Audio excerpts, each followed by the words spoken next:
சென்னை கோயம்பேட்டில் இருந்து ஷெனாய் நகர் வரை சுரங்கப்பாதை வழியாக மெட்ரோ ரயில் இயக்குவதற்கான பணிகள் முடிக்கப்பட்டுள்ளன. இதற்கிடையே மெட்ரோ ரயில் சோதனை ஓட்டம் தொடங்குவதற்கான தேதி விரைவில் அறிவிக்கப்பட உள்ளது. இதுகுறித்து கூடுதல் விவரங்களை தருகிறார் செய்தியாளர் ராஜா.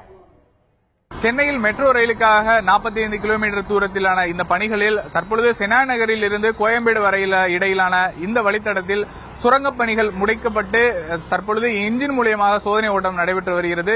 விரைவில் மெட்ரோ ரயில் மூலியமாக சோதனை நடத்தப்பட இருப்பதாக அதிகாரிகள் தரப்பில் தெரிவிக்கப்பட்டுள்ளது.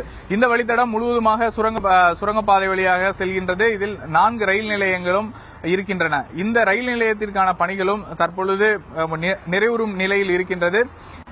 அதற்கு அடுத்தபடியாக விரைவில் சோதனை ஓட்டம் இந்த வழித்தடத்தில் துவங்குவதற்கான வாய்ப்பு இருப்பதாக அதிகாரிகள் தரப்பில் தெரிவிக்கப்பட்டுள்ளது.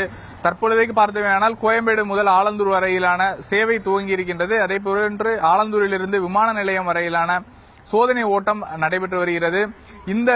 இந்த பணிகள் தற்பொழுது துரிதமாக நடைபெற்று வரக்கூடிய நிலையில் ஏற்கனவே நின்று போயிருந்த அண்ணா சாலையில் நடைபெற்று வந்த மெட்ரோ ரயில் பணிகள், சுரங்கப்பாதை அமைக்கும் பணிகள் தற்பொழுது துவங்கி இருக்கின்றது.